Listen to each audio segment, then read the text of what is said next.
Sonobook présente, avec l'aimable autorisation des éditions Michel Lafon, Chronique pour une humanité en quête de repères, du professeur Didier Raoult, lu par Philippe Lebeau.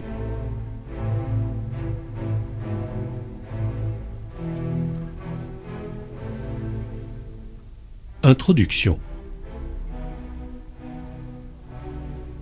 Le monde change à une vitesse folle et voit s'accélérer une divergence dans la perception des faits qui se produisent à la surface de la Terre. Nous avons toujours fait face à une perception différente du monde en fonction de notre histoire, avec une tendance à croire que ce qui avait été établi dans le passé était une vérité stable. Et ce fut le rôle des penseurs de la déconstruction, à commencer par Nietzsche, qui se sont ensuite multipliés, en particulier en France, de réagir. Ce qui a valu à leur travail le nom de French Theory aux États-Unis. Ces penseurs tels que Foucault, Deleuze, Derrida, Bourdieu sont les penseurs les plus influents du XXe siècle, au moins de sa deuxième partie. Qu'ils l'aient voulu ou non, ils sont souvent tous regroupés sous le terme de postmoderne, attaquant les dogmes à la racine pour voir ce qui en restait après cette attaque radicale. Depuis, s'est imposé un autre monde, avec la mondialisation et la perception de l'histoire de la vie cyclique, comme l'avait suggéré Nietzsche, particulièrement fréquente dans les pays de l'Extrême-Orient, ce qui constitue plus de la moitié de la population mondiale. Ils ont une vision de l'histoire et de l'évolution radicalement différente de la nôtre et de notre théorie darwinienne linéaire et progressive. Mais le changement le plus récent et le plus explosif vient du fait que nous sommes envahis par une autre nature de vérité, qui est la vérité digitale. Celle-ci s'impose très rapidement, du fait de l'addiction aux écrans qu'elle cause, qu'il s'agisse de la télévision, d'Internet, de Facebook ou du téléphone portable, qui occupe souvent plus de la moitié du temps éveillé des humains du XXIe siècle.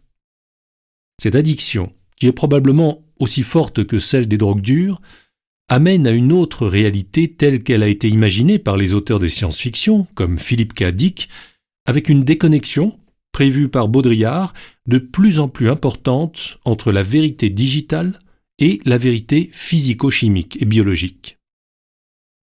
L'objectif de ce recueil de courts textes est d'avoir une approche pointilliste du monde, mettant en évidence ce que j'y constate, en tentant d'être lucide sur les biais d'observation et les biais d'interprétation.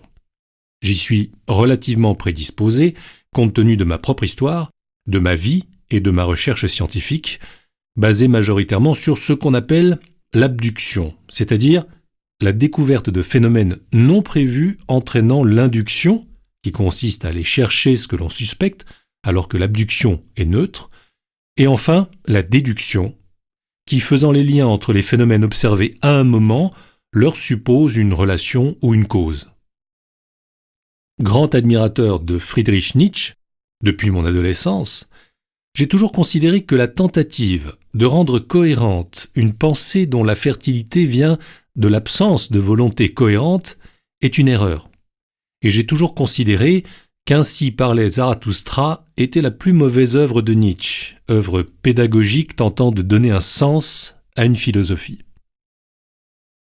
En fait, le gai savoir l'a fait éclater et constitue un kaléidoscope ou une mosaïque qui reflète beaucoup plus la réalité du monde perçu que les théories cohérentes ne peuvent la représenter.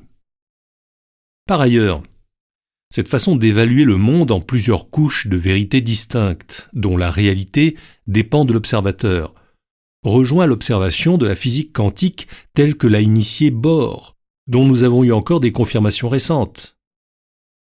En pratique, une particule se révèle en fonction de la manière dont on l'observe. Cette nature observée est une probabilité et pas un état stable. C'est l'objet de la querelle entre Einstein et Bohr, Einstein disant « Dieu ne joue pas aux dés » et Bohr lui répondant « Mais qui êtes-vous pour dire ce que fait Dieu ?»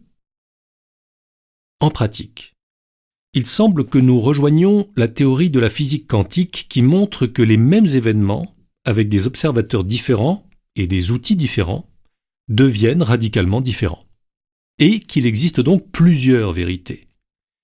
J'ai eu l'illusion de croire que ma démarche amènerait à éliminer les faits digitaux et à raconter les choses telles que je crois qu'elles sont. Actuellement, j'admets la réalité de mondes différents, chacun porteur d'une part de vérité, même quand ils décrivent des choses qui apparemment n'ont rien à voir. Nous sommes vraiment rentrés dans le monde de Matrix. Il n'empêche que, même si deux vérités désormais coexistent, les faits sont les faits, et que la crise qu'a générée le Covid-19, ou qu'en soit cette pandémie quand paraîtra ce livre, nous impose de les connaître si nous voulons gérer nos vies correctement, en prenant conscience de la réalité tangible dans tous les domaines. Notre santé, la gestion médicale de notre pays, l'état de la France et le désarroi de l'Occident sur l'échiquier mondial, les problèmes existentiels qui ravagent l'homme moderne, tout comme les dégâts psychiques et sociaux du monde de Matrix, où les rumeurs et les fantasmes deviennent réalité. Première partie. Prenez soin de vous en connaissance de cause. Ne pas croire n'importe qui, ni céder à la facilité. De la stigmatisation en santé publique. J'assiste depuis des années à un paradoxe intéressant dans les choix de santé publique. Concernant le tabac, un consensus politique et scientifique s'est fait à propos de la stigmatisation du fumeur. L'interdiction de fumer dans les lieux publics s'est développée. On voit les fumeurs groupés au pied des immeubles, exposer leur addiction honteuse. Aux États-Unis, la cigarette est prohibée dans des villes entières. En revanche, l'extension en France de l'interdiction de fumer sur les plages n'a pas de justification scientifique sur le risque du tabagisme passif. La taxe sur la cigarette électronique n'a pas d'autre substrat rationnel que la taxe sur le comportement, plus que sur le risque en soi, dont on pouvait penser et dont on sait à présent qu'il est négligeable dans l'addiction au tabac.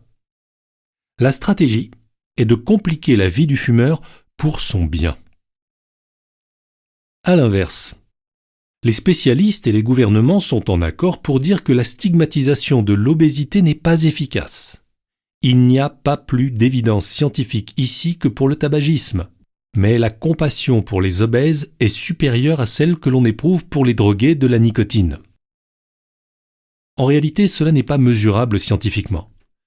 La stigmatisation et l'interdiction des comportements dangereux pour la santé sont aussi vieux que l'histoire de l'humanité. Des religions ont intégré ce fait de civilisation par des tabous et des rites. Interdiction du cannibalisme, de la consommation de porc, qui crue ou mal cuit est la plus dangereuse des viandes.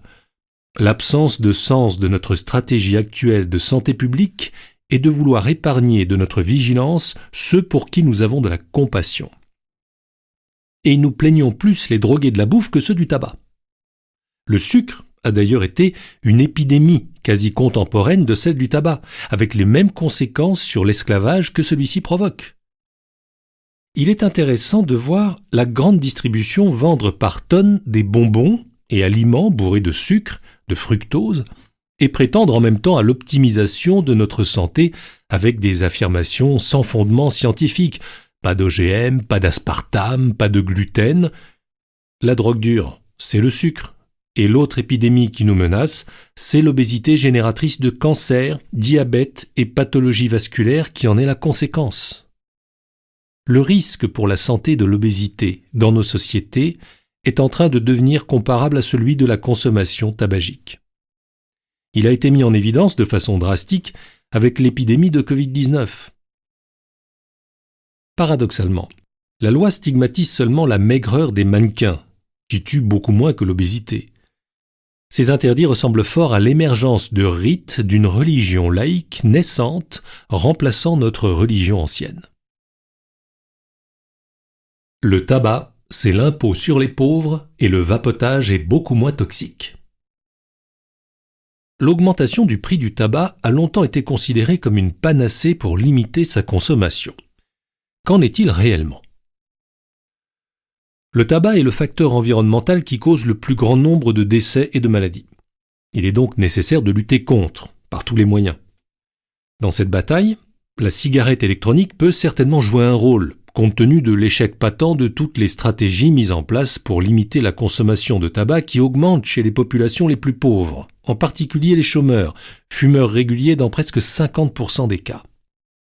Le premier congrès scientifique exclusivement dédié à la cigarette électronique a conclu que même s'il manque encore beaucoup de données pour assurer la sécurité de ce produit, le vapotage sera toujours moins toxique que la cigarette. Quant à l'augmentation du prix du tabac, elle permet aux États d'engranger un supplément considérable d'impôts indirects puisqu'il atteint 80% du prix du tabac, y compris le tabac à rouler des plus pauvres. Seule exception, les cigares, qui bénéficient d'une mansuétude assez inexplicable.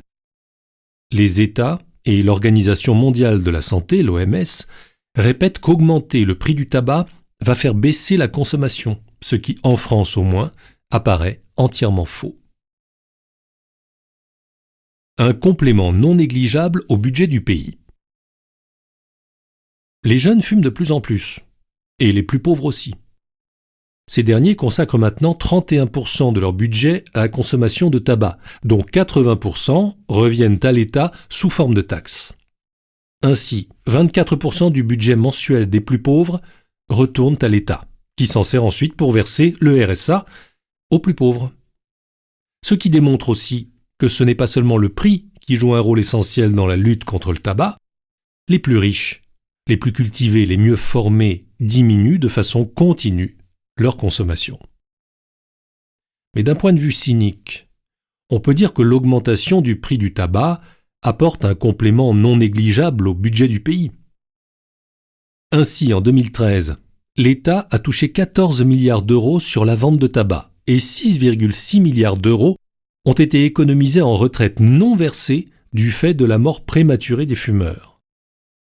À mettre en regard des 16,3 milliards d'euros consacrés aux dépenses de santé directement liées au tabac et aux impôts non encaissés du fait de décès prématurés, soit 3,3 milliards d'euros. Au total, le bénéfice net pour l'État est quand même de 1 milliard.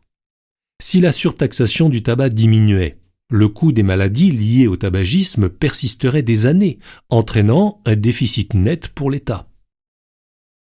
Il est important de trouver des voies alternatives pour endiguer la consommation tabagique qui se concentre maintenant sur la population la plus défavorisée du pays.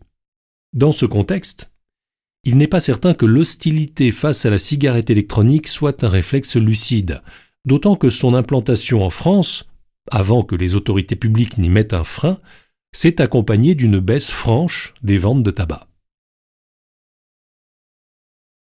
Cet été, prenez le soleil, du café et un peu d'alcool. C'est bon pour la santé. Les contrôles du comportement humain sont une source inépuisable pour rendre les gens anxieux et pour attirer l'attention. Il est nécessaire de remettre les choses à leur place à partir de données réelles et publiées par des références authentiques. Il faut se méfier d'un certain nombre de journaux dont le rôle est de démontrer la nocivité de nos comportements. Je veux donner ici 3 exemples. La consommation de café, quand j'étais jeune, était accusée d'être une des causes du cancer du pancréas. En réalité, une étude très récente reprenant l'ensemble des données publiées sur le sujet, 59 études, montre que la consommation de café réduit d'une manière significative le nombre de cancers. Il est à noter que contrairement à ce qui a été dit, il n'y a pas d'augmentation de la pathologie du cœur et des vaisseaux liée à la consommation de café et que donc, pour l'instant, on n'a trouvé aucun inconvénient à cette consommation. Voilà déjà une chose raisonnable. Deuxièmement, l'augmentation de l'exposition solaire fait l'objet de déclarations alarmistes concernant le mélanome. Or, celui-ci a fait récemment l'objet d'un travail prospectif extraordinaire chez les femmes en Suède. La conclusion est sans appel. L'exposition régulière au soleil est un facteur d'augmentation très significative de la longévité. La conclusion est même que l'absence d'exposition au soleil a un rôle aussi nocif que le tabac. En pratique, et plus particulièrement pour la pathologie cardiaque et vasculaire, le soleil est particulièrement efficace et, toujours selon la même étude, Les non-fumeurs qui ne s'exposaient pas au soleil avaient une espérance de vie équivalente aux fumeurs qui s'exposaient au soleil. Donc, deuxième conseil, prenez le soleil. Raisonnablement, cela va de soi, vous vivrez plus vieux. Troisième recommandation. Celle de l'Institut de recherche des États-Unis sur l'état de la connaissance et la consommation d'alcool, qui reprend les éléments connus de la courbe en J. Celle-ci montre qu'une consommation modérée d'alcool a un effet positif sur les affections du cœur et des vaisseaux, mais aussi en termes de prévention du diabète, ainsi que des dégradations neurologiques chez les sujets âgés. Au total, il faut distinguer dans les causes de la mortalité les alcooliques ayant une consommation massive d'alcool, qui meurent plus jeunes, les gens ayant des consommations sporadiques mais excessives d'alcool, le binge drinking à la mode chez les jeunes, qui les expose à des accidents, et ceux qui ont une consommation régulière et modérée d'alcool qui, dans les méta-analyses, montrent une augmentation de leur espérance de vie. Ces 3 études doivent pouvoir vous aider à passer un meilleur été. Vous pouvez prendre l'apéritif au soleil et finir votre repas en buvant du café. C'est bon pour vous. Les drogues antidouleurs tuent. Une évaluation récente des causes de mortalité dans le monde a mis en évidence que 2 causes seulement augmentent d'une manière significative. Celle liée à l'obésité, en grande partie secondaire à la consommation de sucre, et celle liée à l'usage de drogues antalgiques dérivées de l'opium. Ainsi, un article récent dans Science insiste sur la nécessité absolue de rapidement trouver des drogues qui ne soient pas addictives et qui soient moins dangereuses. Ainsi, aux États-Unis, on a noté dans les 15 dernières années une multiplication par 4 des morts liées à l'usage médicamenteux de drogues dérivées de l'opium. Ces drogues qui étaient autrefois réservées à un usage très limité et hospitalier pour les douleurs aiguës post-traumatiques, pour les douleurs neurologiques et dans les traitements palliatifs, sont maintenant prescrites d'une manière extrêmement banale, y compris pour des douleurs dentaires ou pour des douleurs chroniques non malignes, ce qui amène à une prescription considérable. En effet, jusqu'à 60% de la population se plaint d'avoir des douleurs dans le dos. Si chacun a recours aux drogues dérivées de l'opium, la mortalité ne va pas cesser d'augmenter. Par ailleurs, la lutte contre la douleur a pris un tour complètement incontrôlable.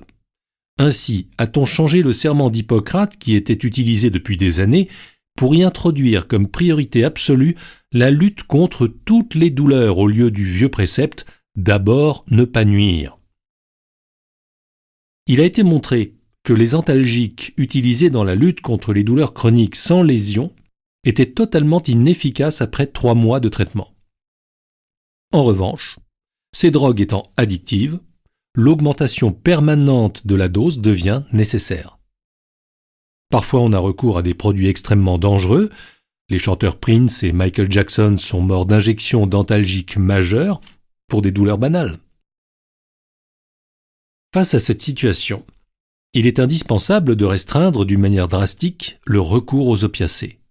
On doit arrêter de penser que le soulagement de toutes les douleurs banales par des drogues est la priorité absolue de la médecine moderne et aider au développement de nouvelles drogues non addictives. Dans ce sens, la légalisation, dans de plus en plus de pays, du cannabis thérapeutique comme drogue antalgique et comme médication est un signe important. Le cannabis, moins addictif que certains antidouleurs. Le cannabis est une des drogues les moins addictives et il est clair que les dérivés du cannabis font partie du hit-parade des futures drogues qui seront commercialisées du fait de l'association d'effets antalgiques et euphorisants sans risque d'addiction connue. Le problème de l'intolérance à la douleur et le fait que la douleur soit devenue la cause de compassion la plus notable ont amené à transformer une partie du monde occidental en drogués institutionnels aux opiacés, avec des conséquences en termes de mortalité qui n'ont rien à voir avec ce qui fait l'alerte dans les journaux ou par le biais de l'OMS. Sois sage, ô ma douleur, et tiens-toi plus tranquille. Baudelaire. L'idée initiale de calmer des douleurs brutales, pour des fractures par exemple, ou des douleurs insupportables de type neurologique, est parfaitement justifiée. Elle est raisonnable et a existé avant la mise en place des différents plans antidouleurs. En revanche, l'idée que toute douleur est insupportable et doit être prévenue a des effets pervers considérables. Tout d'abord sur la mortalité, comme le rapporte un article du New England Journal of Medicine, à cause de l'usage immodéré, notamment de façon parfaitement légale, de drogues dures dérivées de l'opium. Les centres antidouleurs ont été mis en place et les drogues dures dérivées de l'opium sont distribuées de manière très décomplexée. On va même jusqu'à utiliser des produits créés pour les anesthésies générales. Cette véritable épidémie se développe d'autant plus que le niveau de satisfaction des patients quant à la prise en charge de leur douleur devient un élément de financement important des hôpitaux américains. Or, la douleur est un symptôme. L'effacer artificiellement peut masquer le diagnostic et retarder le traitement. Cela peut avoir par ailleurs un autre effet extrêmement délétère, le niveau de douleur que l'on est capable de surmonter étant subjectif. Si l'on ne peut plus supporter la moindre douleur, actuellement on fait des anesthésies locales aux enfants avant un vaccin ou une prise de sang, le seuil de tolérance à la douleur va diminuer et toute douleur deviendra rapidement insupportable. Nous sommes en train d'assister à une épidémie de syndromes douloureux. À l'inverse, les traitements placebo, qui soulagent sans contenir de produits actifs, et probablement aussi les thérapeutiques alternatives, telles que la sophrologie, l'hypnose et vraisemblablement d'autres traitements aux mécanismes mal connus, sont préférables à l'usage de drogues dures. La surestimation de la sensation douloureuse entraîne un renforcement de la sensation de douleur. La négligence ou la volonté de négliger la douleur, comme le suggère Baudelaire, diminue la douleur. Certes, nous ne sommes plus à l'époque de Sparte où l'éducation empêchait de se plaindre, quelle que soit sa douleur, mais nous avons basculé dans une époque où la moindre douleur banale devient l'objet d'une surenchère thérapeutique qui met à terme la population en danger, en la rendant dépendante de drogues dures, toxiques et addictives. En prime, cela empêche, si la volonté ne suffit pas, le contrôle des douleurs banales par des traitements sans danger. Douleur subjective. L'impossible quête de la compassion. L'expression médicale du mal-être prend des formes différentes en fonction des cultures et évolue dans le temps et dans l'espace. Le besoin féminin de compassion au XIXe siècle se traduisait par des évanouissements que l'on traitait avec des sels d'ammoniac. À la fin du XIXe siècle, on observa aussi des paralysies qui donnèrent lieu à des miracles. D'autres furent traités à l'époque par ablation de l'utérus, censée être la source de l'hystérie, comme son nom l'indique. En effet, ces manifestations sont accessibles à la suggestion. Les images de Charcot guérissant par l'hypnose et la multiplication de miracles étaient les témoins de la suggestibilité de ces patients. Le neurologue Babinski créa à cette occasion le terme de pityatisme, qui peut être guéri par la suggestion.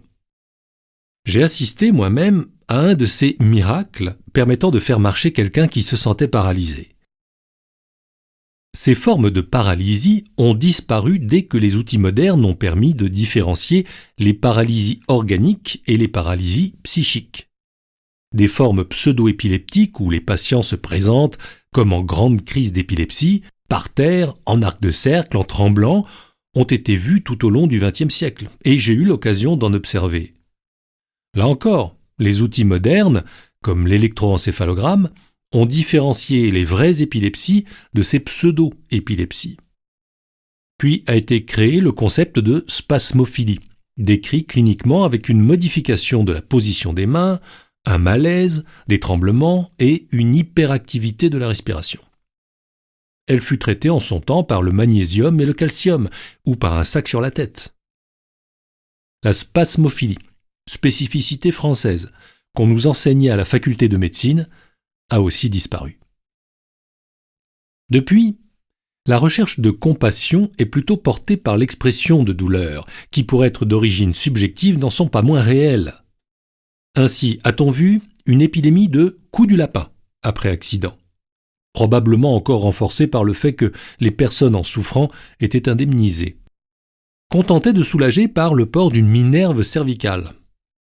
La quantification du risque de lésion objective et la baisse de popularité des minerves a bien fait diminuer le nombre de coups du lapin. Puis pour un temps, ce furent les SADAM, syndrome algodysfonctionnel de l'appareil manducateur, un dysfonctionnement de l'articulation de la mâchoire, qui pouvaient expliquer douleur, fatigue, petite fièvre, insomnie. Les patients bénéficiaient d'une rééducation de la mâchoire. Actuellement, ce sont plutôt les fibromyalgies et toutes les douleurs inexpliquées après vaccination ou piqûre de tique qui sont sur le devant de la scène. En effet, la douleur est devenue, aussi bien dans les plans gouvernementaux que dans la société, la première cause de compassion. Les patients expriment des douleurs qui ont pu, dans certains cas, se substituer aux manifestations neurologiques des temps passés. Le retour des paralysies psychiatriques dans la post-vérité. Durant l'ère de la post-vérité médicale, on observe le retour des paralysies psychiatriques au cours des siècles précédant le XXe siècle. C'est une des manifestations du mal-être ou du besoin de compassion. Ces paralysies sont soit des paraplégies, les gens ne pouvaient plus marcher, soit des paralysies totales, les gens restaient couchés, soit des hémiplégies, la moitié du corps ne répondait plus. L'origine psychologique ou consécutive à une lésion a fait l'objet des travaux de Charcot, qui avait, comme première hypothèse, qu'il s'agissait de manifestations lésionnelles, mais qui s'est lui-même convaincu que celles-ci étaient d'origine psychiatrique quand il a pu guérir ses malades sous l'effet de l'hypnose. Ces travaux ont profondément influencé Sigmund Freud.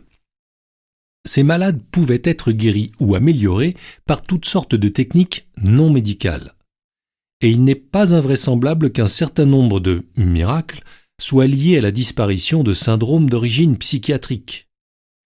Aujourd'hui, il nous est facile de mesurer l'activité électrique des nerfs et de montrer qu'ils sont en parfait état, et que la paralysie n'est pas le résultat d'une lésion. De la même manière, les pseudo-crises d'épilepsie, très spectaculaires, peuvent être différenciées des vraies épilepsies par la mesure de l'activité cérébrale. De sorte que ces différentes manifestations semblaient encore récemment avoir disparu. Mais nous vivons dans une nouvelle ère de post-vérité, y compris sur le plan médical et technologique, où tout est remis en cause. Le passage chez des spécialistes ne suffit plus à convaincre les gens que leur problème est d'origine psychiatrique. Ils perçoivent un mal, ils sont malades, et cela est indéniable, mais ils ne veulent pas que l'origine de cette maladie puisse être psychiatrique. Pour ma part, je ne voyais plus ces pseudo-paralysies dont j'avais été le témoin au tout début de mes études, mais il y a peu de temps, j'ai eu l'occasion de voir une jeune femme bien éduquée qui présentait une paralysie totale de la moitié du corps. Elle avait déjà été hospitalisée à de nombreuses reprises dans des services de neurologie et la conclusion avait toujours été la même, il n'y a pas de trouble lésionnel, il s'agit d'une affection d'origine psychiatrique. Ces affections ont été appelées au XIXe siècle hystérie de conversion. Le terme d'hystérie est maintenant prohibé dans le langage médical, car trop péjoratif. Mais le retour de ces formes de pathologie est le témoin de la baisse, pour un certain nombre de personnes, de la crédibilité de nos diagnostics. Les infections chroniques et la fatigue chronique. Dans une époque où la majorité des grands problèmes médicaux trouvent des solutions et où la mortalité dans la plupart des pays n'a cessé de reculer, apparaît de plus en plus souvent une série de plaintes subjectives, non mesurables par des tests externes, que l'on regroupe sous le nom de fatigue chronique. Cela associe de l'insomnie, des maux de tête, des douleurs articulaires, une grande fatigue et une difficulté à travailler. Ce syndrome fait l'objet de scores éventuellement disponibles sur Internet. Et parmi les maladies pour lesquelles j'ai une compétence, maladie de Whipple, fièvre Q, rickettsiose, maladie transmise par les tiques, beaucoup sont suspectés d'être à l'origine de ces syndromes persistants. L'une d'elles a fait la une des journaux, la maladie de Lyme. Dans d'autres circonstances, on appelle maintenant burn-out l'intolérance au travail, qui se traduit à peu près par les mêmes symptômes. La difficulté à quantifier ces syndromes subjectifs sans lésion détectable amène une incapacité à répondre aux besoins de ces patients et à les prendre en charge pratiquement. Depuis le début de ma carrière, beaucoup de causes d'infections dormantes, expliquant ces symptômes, ont été suspectées, sans jamais avoir été prouvées.